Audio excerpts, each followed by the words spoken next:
Lur, selamat datang di Ngidul Ngalebu Film Cadel. Kabarnya, gimana kabarnya dulurku, sehat? Puasa yang sudah setengah bulan ini lancar, aman ya? Aman, Cak. Cuma pas lagi ngelap meja siang-siang nggak sengaja kepleset terus ketelan mendoan. Iya, kamu kan yang komen kayak gini, kamu kan?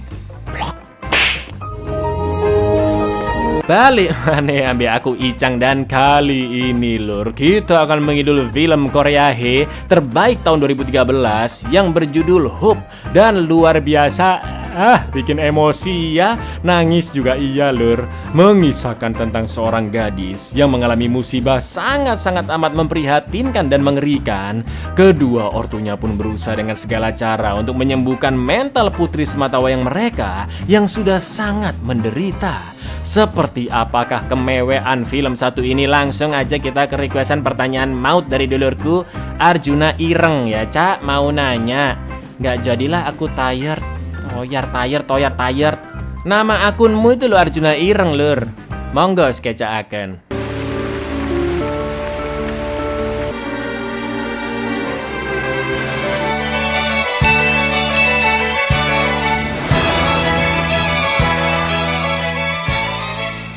Di rumah sederhana yang memiliki toko di lantai satunya, hiduplah pasutri bernama Donghun dan Mihe yang memiliki seorang putri berusia 8 tahun yaitu Sowon. Hari itu Mihe bertemu dengan geng emak-emak sekolah anaknya, dan sebenarnya Mihe malas kumpul-kumpul lur karena keuangan keluarga terbatas. Namun temannya sebut saja Juminten memaksa agar anak dari emak-emak itu mau bergaul dengan Sowon. Saat OTW pulang, Mihe pun ngomel-ngomel karena harus membayar semua biaya makan-makan tadi, dan ternyata Mihe sedang hamil anak kedua namun belum memberitahu suaminya. Sementara itu Donghun yang seorang buruh pabrik sedang bekerja, dan dia bersahabat dengan manajer di sana sebut saja Pak Ijo, suami dari Juminten lur. Saking ngiritnya, keseringan Donghun hanya makan nasi di rumah karena lauk pauk untuk anak istrinya. Maka dari itu Donghun memanfaatkan jatah makan siang di pabrik untuk memenuhi gizinya. 98,000원인데 누구들이 모이가 개나 잡아먹어. 나도 이래 힘나 봐라. 나는 동훈아.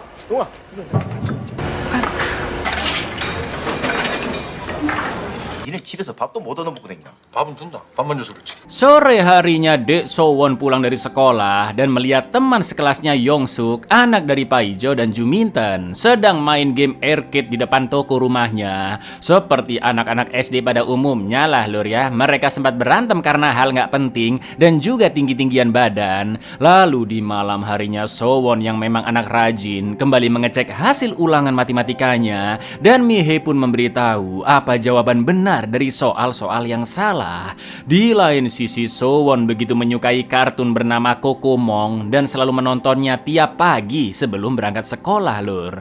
Pagi itu Yongsuk terlihat di depan toko, bukan untuk menunggu Sowon tapi menunggu teman-teman cowoknya yang lagi beli ciki. Meski Mihe meminta Yongsuk menunggu putrinya sekalian, namun Yongsuk langsung pergi bersama teman-temannya. Sementara itu Sowon meminta tolong ayahnya mengikat rambut, tapi karena Donghun kelamaan, Sowon pun akhirnya memakai jepit rambut saja. Lalu ketika Donghun mengecek toko, dia melihat siluet seorang pria yang berniat nyolong. Namun saat didatangi, pria itu sudah pergi dan hanya ada botol Hammernya yang ketinggalan.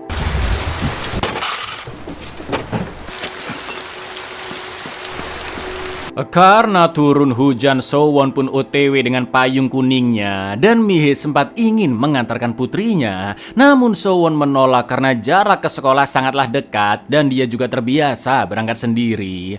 Mihe pun berpesan agar Sowon melewati jalan besar saja dan jangan melewati gang-gang becek. Sesuai amanat dari ibunya lur, Sowon pun melewati jalan besar yang juga dilalui murid-murid lain termasuk Yongsuk and the gang dan pria Obam sebelumnya melihat mereka berlarian, sedangkan Sowon yang memang berangkat terlambat berjalan paling belakang dan hanya 100 meter sebelum sampai sekolah lur. Tiba-tiba Sowon didatangi oleh pria tadi yang pengen ikut dipayungin karena payung Sowon sangatlah bagus dan warnanya mencolok katanya. Sowon pun menolak dengan alasan dia sudah terlambat ke sekolah. Namun sambil menyeringai, pria ini terus mendekati Sowon. Lalu kejadian yang sangat-sangat amat mengerikan pun terjadi lur. Dan inilah harapan. 우산에 붕거 썼네. 아저씨 우산 좀 씌워. 여름인데 뭔 놈의 가스비가 이래 많이 났노? 아 그래 지금 받고 있다. 우리 극장 가지 마. 학교에 늦어서.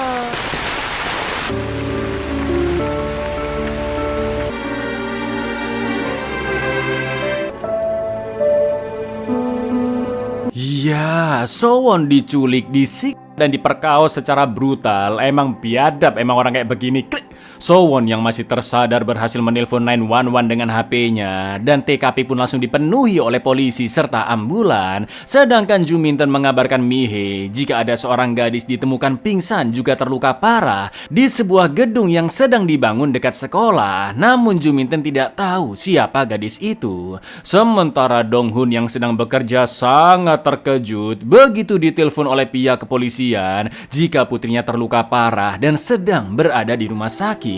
Gak pakai lama Donghun dan Mihe pun segera ke sana dan betapa syoknya mereka saat dokter memberitahu jika banyak luka sayatan di sekujur tubuh Sowon, juga luka sobek di bagian saluran pembuangan sampai saluran pencernaan lur. Dan operasi pun harus dilakukan untuk mengangkat sebagian usus besar serta usus halusnya. Donghun dan Mihe begitu terpukul melihat kondisi Sowon yang sangat mengenaskan dan tatapannya masih kosong lur.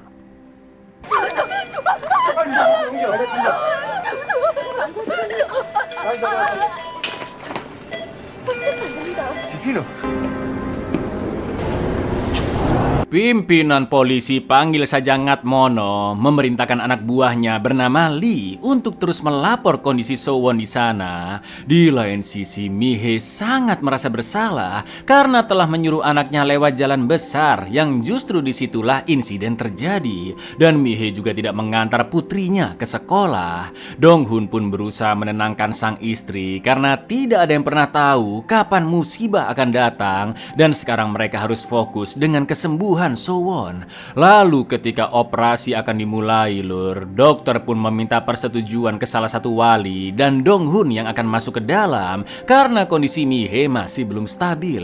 Dokter mengatakan jika usus besar dan ANUS-nya harus diangkat karena kerusakan yang begitu parah lur, dan jika tidak diangkat maka Sowon bisa meninggal.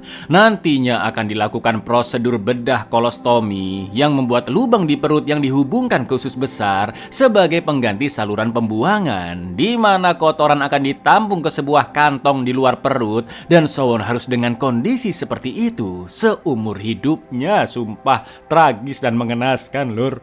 포장 끝을 배 밖으로 빼는 겁니다. 평생 인공항문을 써야 할. 지금 하지 않으면 생명이 위험합니다. 수술 동의가 꼭 필요합니다. 살기 위해서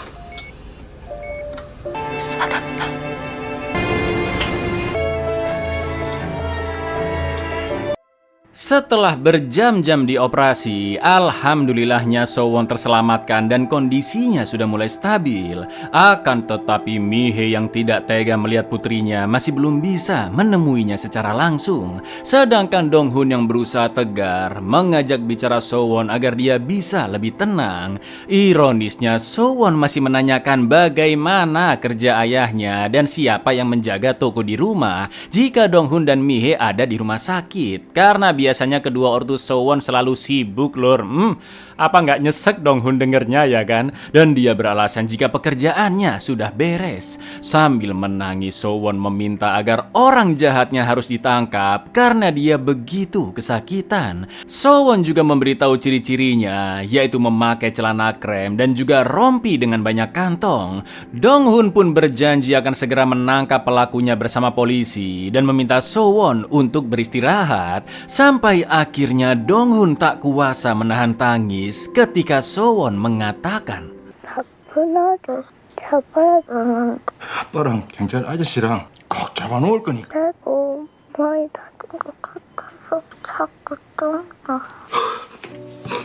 Polwan Lee memberitahu jika pemeriksaan sidik jari di TKP sudah keluar dan hasilnya cocok dengan seorang mantan napi yang dulu juga pernah melakukan kejahatan sama. Saat itu juga Dong-hun menemui Ngatmono di kantor untuk bertanya kenapa pelakunya masih belum ditangkap padahal sidik jarinya sudah ditemukan. Ngatmono pun menjelaskan jika polisi tidak bisa menangkap pelakunya begitu saja hanya dengan bukti sidik jari dan penangkapan juga butuh surat perintah. Untuk sementara ada beberapa terduga pelakunya dan sidik jari bisa dari siapa saja yang melewati TKP.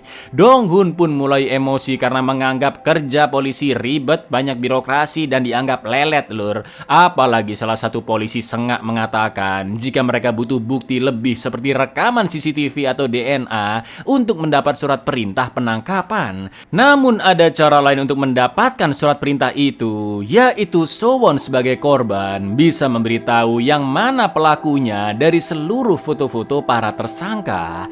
Dong-hun pun langsung berdiskusi dengan istrinya karena bagaimanapun pelakunya harus segera ditangkap. Tapi jelas Mi-hee menolak lur karena Sowon baru selesai operasi dan bisa-bisa kembali trauma jika melihat wajah pelaku di foto.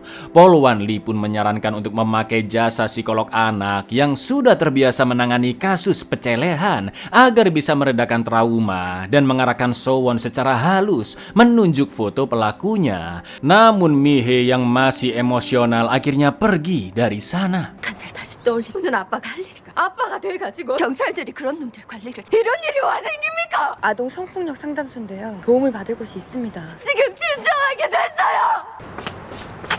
Sepulangnya ke rumah, Dong-hun pun termenung di kamar putrinya, lalu melihat isi buku gambar Sowon yang terdapat gambar Kokomong. Keesokan paginya, Dong-hun pun langsung mendatangkan psikolog anak profesional yaitu Jong-suk untuk menjelaskan apa yang terjadi dan meminta bantuannya. Jong-suk agak ragu karena baru 3 hari pasca insiden dan psikologi Sowon belum stabil. Namun untungnya Mi-hee mengizinkan setelah Dong-hun memberitahu jika Sowon anak yang kuat dan justru dia sendirilah yang ingin pelakunya segera ditangkap. Sambil direkam dari jauh, Jong-suk mulai mengajak Sowon ngobrol perlahan-lahan, juga menunjukkan boneka Kokomong agar membuatnya nyaman. Sowon pun akhirnya menunjuk sosok pelakunya dari foto-foto tersangka yang dibawa oleh Ngatmono dan ternyata pria itu bernama Choi. 다시 한 번만. Setelah itu Jong-suk memberitahu bahwa di kondisi sekarang perilaku Sowon bisa berubah-ubah. Mungkin dia tiba-tiba menjerit atau tidak mau bicara sama sekali. Dan Sowon sangat butuh penyembuhan fisik juga emosional. Di lain sisi polisi langsung menggerebek pelaku di kosannya. Dan Dong-hun yang mendapat kabar tersebut langsung OTW ke kantor polisi, di mana sudah dipenuhi oleh awak media. Namun mereka dilarang masuk ke ruangan. Berita tentang ditangkapnya pelaku pun viral sekorsel lur, dan meski wajahnya belum diungkap, namun banyak warga yang ikut terpukul, khususnya Pak Ijo, Juminten dan Yongsuk yang sangat dekat dengan keluarga Dong-hun. Menurut Juminten, tidak seharusnya berita sensitif seperti itu dipublikasikan karena dampak psikologisnya bisa berbahaya. Pak Ijo pun segera mengabarkan Dong-hun tentang berita tersebut dan gak pakai lama Dong-hun segera memindahkan putrinya Sowon dari kamar kelas 3 ke kamar VIP agar bisa lebih privasi dan menjaga mental putrinya. Sesuai dugaan, media langsung berdatangan lur dan ingin merekam Sowon. Masih kelas 2 SD loh, padahal media-media tolol memang yang dipentingin rate doang tanpa mempedulikan perasaan dan psikologis korban ya kan. Saking paniknya dengan situasi yang terjadi, Sowon pun sampai BAB, namun kantong kolostominya bocor dan kotoran pun rembes lur. Dong-hun pun berusaha membersihkannya dan saking tergesa-gesanya Sowon ikutan panik hingga menangis. Sumpah kasihan banget lur.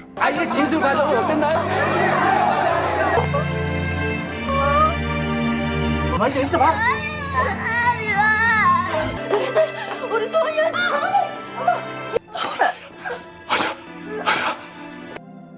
Di lain sisi, Dong-hun akhirnya mengetahui jika istrinya telah hamil yang membuat dia semakin khawatir. Setelah itu, Dong-hun kembali menjenguk putrinya yang sedang tutupan selimut karena malu dengan kondisinya. Dong-hun pun memberitahu jika ibu sedang hamil dan bertanya ke So-won apakah dia mau adik laki-laki atau perempuan. Namun So-won tidak berbicara sedikit pun dan hanya mengangguk sebagai tanda dia menginginkan seorang adik. Melihat respon anaknya, Dong-hun pun merasa sedih, juga merasa bersalah karena tadi panik membersihkan kotoran dan dia hanya meminta So-won membuka selimut supaya nggak engap ya kan lur. Untuk menghibur putrinya, Dong-hun pun memakai topeng kokomong dari balon yang dirobek. Namun Dong-hun tidak berani menemui So-won karena khawatir putrinya tidak akan suka. 동생 있었으면 좋겠다 그래. 아빠가 싫나? 아빠한테 뭘 챙겨?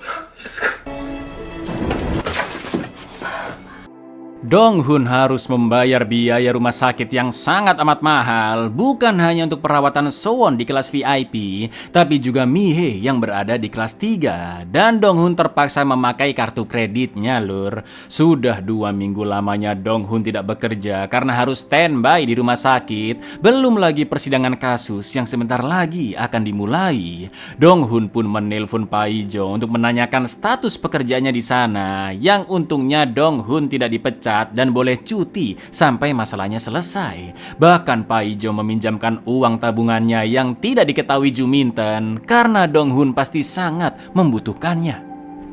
니 지금 휴가 중인데 임마. 벌써 2주째 일하고 있고 니 돈 필요하나 안 필요하나 임마. 필요하다. 알았다. 있을 때 네 신세 많이 지고 빈씨 뭔 소리 하노 지금. Esok harinya Juminten datang menjenguk Mi-hee dan membawa beberapa makanan. Sementara itu di pengadilan, tuduhan terhadap Choi pun dibacakan, yaitu memukul wajah dan perut, juga melakukan penyerangan seksual kepada korban.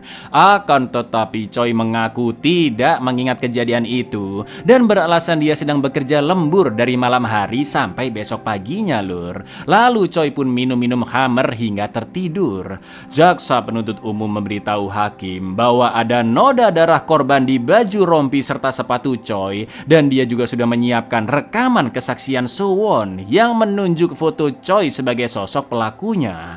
Namun dengan santainya Choi mengatakan jika beberapa hari lalu rompi dan sepatunya itu sempat hilang. Lalu Choi menemukannya lagi saat dia ditangkap, seperti ada seseorang yang menjebaknya sebagai pelaku. Untuk sementara sidang pertama pun selesai dan terlihat Pai-jo yang begitu emosi melihat perangai Choi yang sok polos dan seolah-olah tidak bersalah. 전혀 기억이 나지 않습니다. 새벽에 집에 들어와서 Keesokan harinya sesuai saran dari Bu Jong-suk, Mi-hee, Juminten, dan Polwan Lee menghibur So-won dengan kostum badut karakter Kokomong. Mereka bernyanyi dan menari yang ternyata cara itu berhasil lur. So-won pun kembali tersenyum dan dia begitu terhibur. 짜잔! 캐로님 등장요!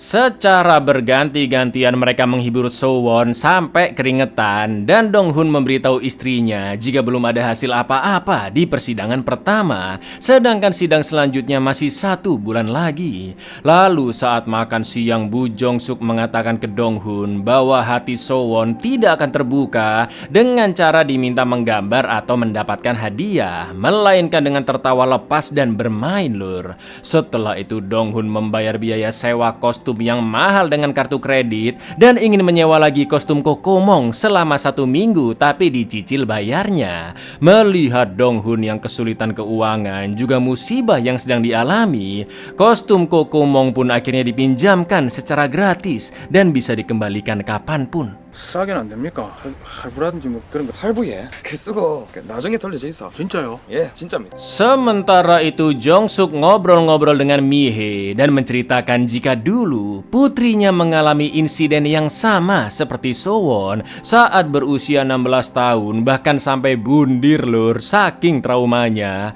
Jong-suk yang sangat terpukul juga berniat bundir dengan mencemplungkan mobilnya ke sungai. Saat itu Jong-suk diselamatkan, namun dia harus kehilangan kehilangan kedua kakinya dan hidup di kursi roda, sedangkan si pelaku bejat masih hidup dan bebas berkeliaran. Tujuan Jong-suk menceritakan ini untuk menenangkan Mi-hee, apalagi dia sedang hamil 5 bulan dan stres yang dialami bisa berdampak pada bayinya. Di lain sisi, Dong-hun langsung memakai kostum Kokomong dan mendekati So-won yang sedang menggambar di papan mainan. Karena Dong-hun tidak ingin ketahuan, dia pun tidak bicara dan hanya menulis di papan mainan jika teman-temannya sudah pulang ke negeri kulkas seperti di kartunnya. So-won pun meminta Kokomong ikut pulang karena teman-temannya pasti menunggu, dan sebelum pergi mereka pun berpelukan. Tak lama kemudian Mi-hee datang. Dong-hun segera bersembunyi di toilet sementara So-won pura-pura tidur, lur.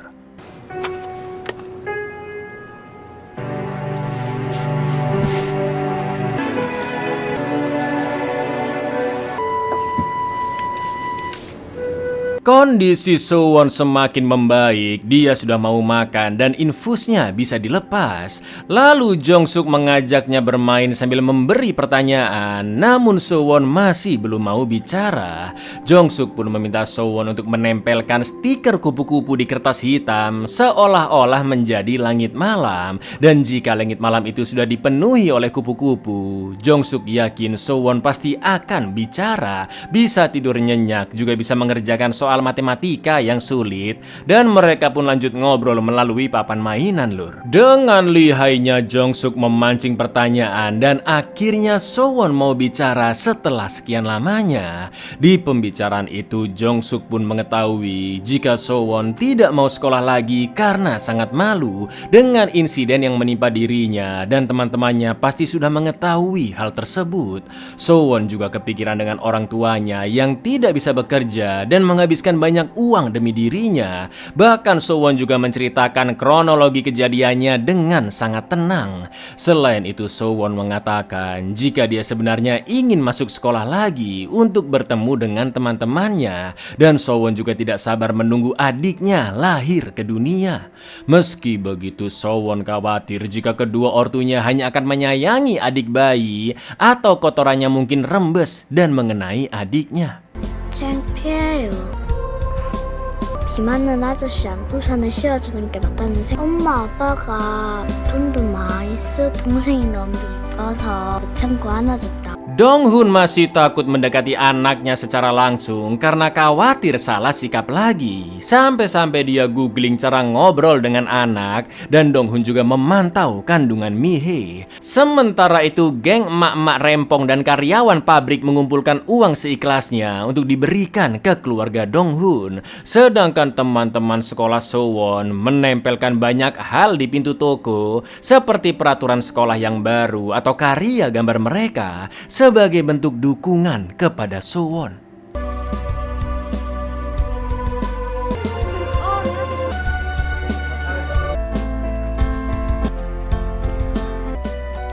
방학 숙제 안 한 거도 So-won yang senang ngobrol dengan Jong-suk terus mengungkapkan apapun yang ada di pikirannya, termasuk rasa penasaran mengapa dia dilahirkan jika harus ditakdirkan mengalami nasib seperti itu. Hari demi hari pun berlalu, Dong-hun terus menghibur putrinya dengan kostum Kokomong, dan sampailah hari di mana So-won diperbolehkan pulang. So-won sempat menolak karena masih ada rasa takut, yang untungnya Mi-hee bisa menenangkan. Namun Dong-hun terlihat gelisah dan masih tidak berani bicara langsung dengan putrinya. Lalu di perjalanan So-won sempat agak sesak nafas begitu melihat gang kecil, karena yang ada di pikirannya, lur, seandainya dulu dia lewat gang tersebut maka nasibnya akan berbeda. Lalu ketika sampai di rumah, mereka pun terkejut melihat banyak tempelan anak-anak sekolah di pintu yang membuat So-won begitu senang.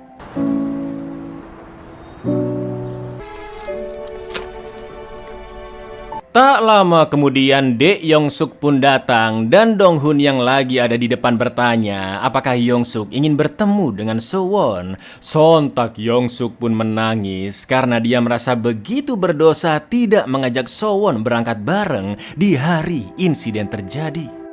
Lalu keesokan paginya Sowon pun bersiap ke sekolah dan Juminten ingin mengantarnya karena Mihei sedang hamil besar. Sowon berangkat bersama Juminten juga Yongsuk and the gang. Namun saat melewati TKP kejadian, Sowon sempat berhenti dan menengok ke arah sana lur. Awalnya Sowon terlihat sedih, tapi Donghun datang dengan kostum kokomongnya yang langsung membuat Sowon kembali tersenyum.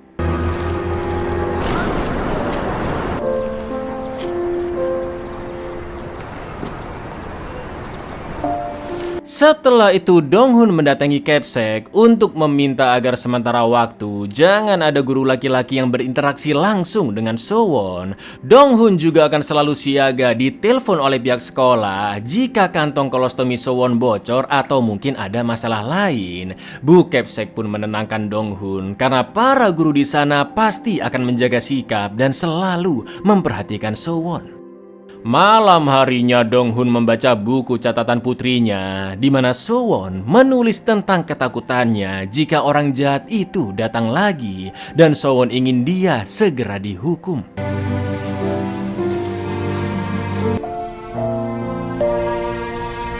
Karena Sowon malu dengan bunyi kresek-kresek dari kantong kolostominya, Donghun pun memasukkan banyak permen-permen ke dalam tas agar putrinya tidak lagi malu dan orang-orang akan menganggap suara kresek-kresek itu dari permen, ya kan?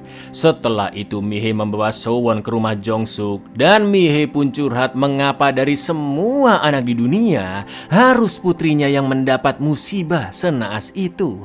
Bahkan Mihei sempat berharap semua anak juga mengalami kejadian yang sama agar Sowon tidak menderita sendirian.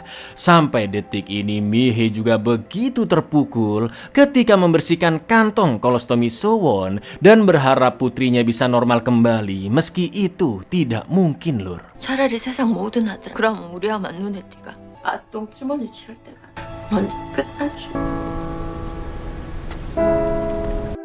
Keesokan harinya saat berangkat sekolah, Mihei meminta bantuan Yongsuk untuk berjalan di belakang Sowon karena dia tidak bisa berjalan cepat. Lalu ketika jam makan siang di pabrik, Donghun pun buru-buru pergi ke sekolah Sowon dengan memakai kostum kokomong demi menghibur Sowon yang sedang berada di kelas. Donghun juga mengawasi putrinya diam-diam saat pulang sekolah demi memastikan keselamatannya. Sampai akhirnya Sowon pun memergoki dan ternyata dia sudah tahu jika ayahnya lah yang berada di balik kostum kokomong itu. Sowon juga sadar bahwa ayahnya tidak pernah bicara langsung dan selalu mengawasi dari kejauhan karena takut Sowon mengabaikannya lagi. Sowon yang tahu ayahnya pasti kepanasan mengajaknya pulang ke rumah bersama-sama dan Mihei pun terkejut melihat suaminya menjadi kokomong. 덕재.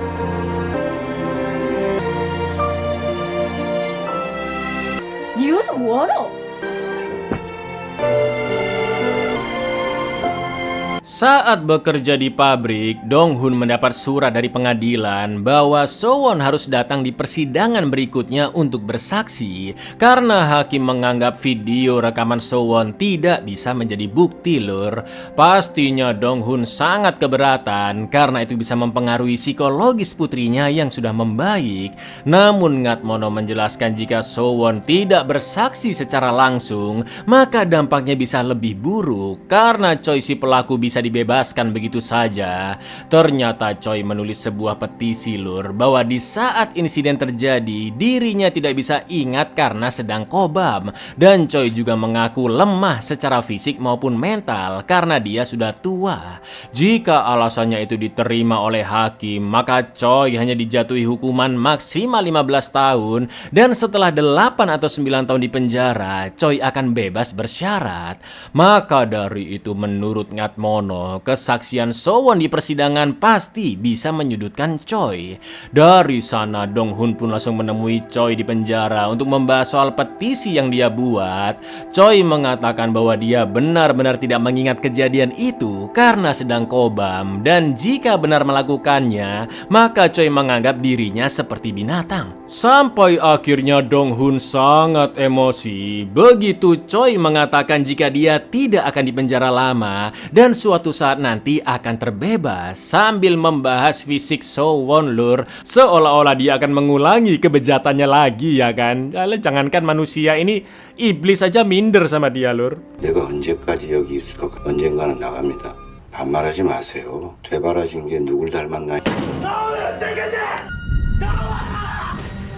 Malam harinya Dong-hun memberitahu sang istri jika ada kemungkinan Choi bebas bersyarat 8 atau 9 tahun lagi, yang mana artinya So-won belum berusia 20 tahun, dia masih belum dewasa dan traumanya bisa terulang. Padahal mereka berdua sangat ingin Choi dihukum mati atau minimal penjara seumur hidup. Maka dari itu Dong-hun sempat terfikir untuk membunuh Choi saat terbebas nanti jika hasil persidangan memang tidak memihak mereka. Di persidangan selanjutnya alias persidangan yang terakhir, So-won pun dipanggil untuk bersaksi dan dia menunjuk foto pelaku yang sama, yaitu Choi. Akan tetapi pembela atau pengacara Choi bertanya, apakah saat kejadian So-won mencium bau alkohol? Dan dengan polosnya lur, So-won pun menjawab iya. Itu artinya So-won mengonfirmasi jika Choi memang sedang kobam saat melakukan kebiadabannya. 술 냄새는? 났어요. 예상이. Setelah itu Choi dibawa masuk ke ruang persidangan dan di pernyataan terakhirnya Choi mengaku tidak bersalah karena tidak ingat telah melakukan hal itu, bahkan menganggap dirinya telah difitnah. Semua orang pun hanya bisa menahan emosi, khususnya Dong-hun dan Mi-hee. Sampai akhirnya hakim memutuskan bahwa Choi dianggap bersalah, namun karena dia dalam kondisi kobam yang membuat pikiran serta mentalnya tidak stabil, maka Choi hanya dijatuhi hukuman berapa lur? 12 tahun saja. Mendengar itu Dong-hun hanya bisa tertunduk lesu, sedangkan Paijo dan Mi-hee begitu emosi karena hukuman itu sangat tidak adil bagi predator seperti Choi yang rekam jejaknya juga kerap melakukan kejahatan. Akan tetapi keputusan hakim tidak bisa diganggu gugat dan saking murkanya Dong-hun berniat memukul Choi, namun So-won langsung datang untuk menenangkan ayahnya.